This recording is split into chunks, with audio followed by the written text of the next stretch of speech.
नमस्कार। सत्ता का नशा बहुत बेकार होता है।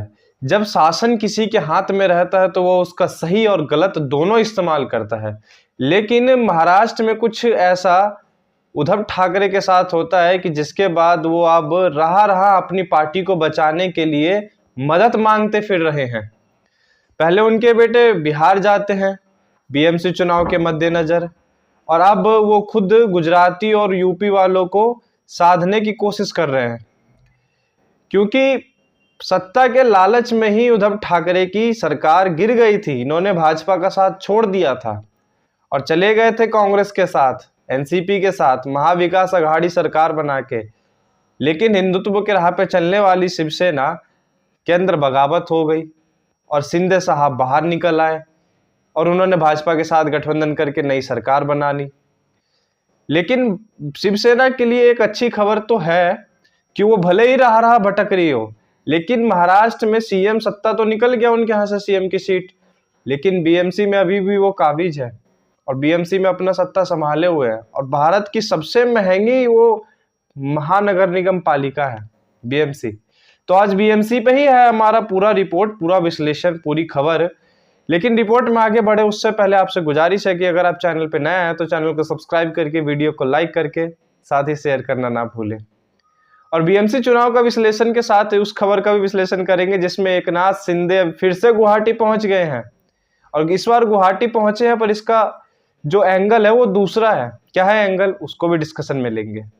महाराष्ट्र की सत्ता हाथ से निकल जाने से उद्धव ठाकरे को झटका जरूर लगा है, लेकिन ज्यादा असर इस कारण नहीं पड़ा क्योंकि करोड़ों के बजट वाले बीएमसी पर उसका कब्जा बरकरार है। बीएमसी चुनाव अभी सिर पर है और शिवसेना उद्धव गुट किसी भी सूरत में अपने हाथ से इसको जाने नहीं देना चाहती है, जिसके लिए आदित्य ठाकरे ने बिहार मूल के वोटर्स को साधने की कवायद अब तेज कर दी है। लेकिन ये बिहार के अलावा उत्तर प्रदेश और गुजरात के वोटर्स के बिना संभव नहीं होगा। बीएमसी चुनाव को लेकर भले ही अभी कोई घोषणा नहीं हुई हो, लेकिन सियासी समीकरण अभी से ही साधे जाने लगे हैं। महाराष्ट्र की सत्ता गंवाने और शिवसेना के दो धड़ों में बंट जाने के बाद उद्धव ठाकरे के बेटे आदित्य ठाकरे पटना पहुंचकर नीतीश कुमार से सपोर्ट और तेजस्वी यादव को बीएमसी चुनाव में प्रचार के लिए रजामंद कर लेते हैं। इस तरीके से वो उत्तर भारतीयों को साधने का दांव आदित्य ठाकरे ने भले ही चल दिया हो, लेकिन सिर्फ मूल बिहारी वोटर से ही बीएमसी पे कब्जा कर पाना काफी मुश्किल हो सकता है। मुंबई की सियासत में बिहारी मूल के वोटर्स ज्यादा से ज्यादा गुजराती और उत्तर प्रदेश के वोटर से रहने वालों से कम है, और गुजरात और उत्तर प्रदेश की वोटर्स की संख्या बीएमसी चुनाव में काफी अहम भूमिका निभाती है। उद्धव ठाकरे के बेटे आदित्य ठाकरे ने बुधवार को भले ही अपने प्रतिनिधिमंडल के साथ पटना के दौरा कर लिया है, लेकिन उप मुख्यमंत्री तेजस्वी यादव से मुलाकात कर ली है और इससे वो महाराष्ट्र में इनके लिए चुनाव प्रचार भी करेंगे। लेकिन सिर्फ बिहारियों के वोट से बीएमसी चुनाव पर सियासी समीकरण साधना काफी मुश्किल नजर आ रहा है। आदित्य ठाकरे ने आरजेडी नेता से प्रचार करने के लिए रजामंदी ले ली है, लेकिन बिहार के साथ साथ इन्हें मध्य प्रदेश, उत्तर प्रदेश, दिल्ली और उत्तर भारत के अनेक राज्यों की जरूरत पड़ेगी, क्योंकि उत्तर भारत में सिर्फ बिहार नहीं आता और महाराष्ट्र में बिहार से ज्यादा उत्तर प्रदेश और गुजरात मूल के वोटर्स ही रहते हैं। सिर्फ बिहार मूल के वोटों से बीएमसी की जंग नहीं जीती जा सकती है।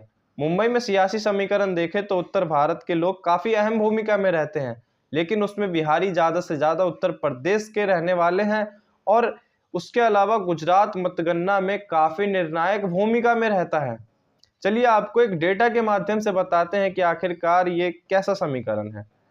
1961 से 2001 के बीच उत्तर भारतीयों के राज्यों में बड़ी संख्या में लोग कारोबार और रोजगार के लिए मुंबई में बस गए थे। 2001 की जनगणना के आधार पर तैयार एक रिपोर्ट के मुताबिक मुंबई में उत्तर प्रदेश से आने वालों की आबादी 24% और बिहार से आने वालों की आबादी 4% के करीब है। मध्य प्रदेश से 1% और गुजरात वालों से लगभग 4% के करीब है, और ऐसे ही ये अलग अलग राज्यों में है इसका अनुपात। ऐसे में बढ़ोतरी का अनुपात मुंबई में उत्तर भारतीय और गुजरातियों की आबादी का 50% आंकड़े को टच कर जाती है। मुंबई में बिहार और उत्तर प्रदेश के लोगों की आबादी करीब 30% है, लेकिन वोटर लिस्ट के आधार पर देखें तो 22 से 25% के बीच उत्तर भारतीय मतदाता है, जिसमें उत्तर प्रदेश, बिहार, मध्य प्रदेश, झारखंड, दिल्ली जैसे राज्य है। वहीं गुजराती मतगणना में मुंबई काफ़ी अहम भूमिका निभाता है। ऐसे में उत्तर भारतीय वोटर्स में उत्तर प्रदेश और बिहार के लोगों की तुलना करें तो गुजरातियों की संख्या वहां पे काफ़ी ज़्यादा हो जाती है। मुंबई में यूपी मूल के मतदाताओं की संख्या काफ़ी अच्छी है और ये काफ़ी निर्णायक साबित रहते हैं। बीएमसी की 227 सीटों में से 50 से 60 सीटों पर उत्तर भारतीय बहुल संख्यक है। इसमें करीब 40 से 50 सीटों पर इनकी काफ़ी मजबूत पकड़ जानी जाती है। यहाँ से ये हार जीत का फैसला आसानी से तय करते हैं।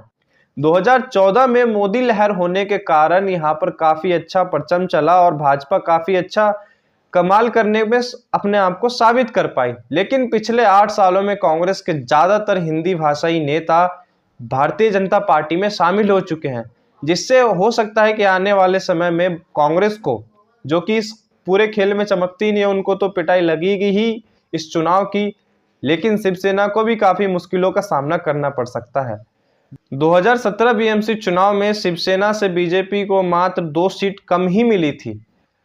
बस यही कारण रह गया कि बीजेपी वहां पे अपना सरकार नहीं बना पाई।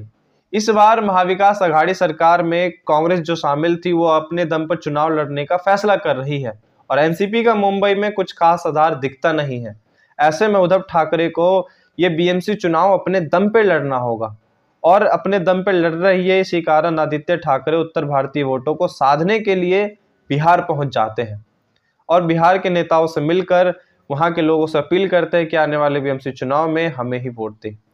लेकिन बीएमसी चुनाव जीतने के लिए सिर्फ बिहार की नहीं, उत्तर प्रदेश और गुजराती वोटों की भी जरूरत पड़ेगी और मुंबई में लगभग 35 लाख के करीब गुजरात समुदाय के लोग रहते हैं, जिसमें से 15 लाख वहां के वोटर्स हैं और 40 सीटों पर ये निर्णायक भूमिका निभाते हैं। राजनीति विश्लेषणों का माने तो बीजेपी और शिवसेना उद्धव गुट के 36 का आंकड़ा होने के कारण मराठी और गुजराती ध्रुवीकरण निश्चित है।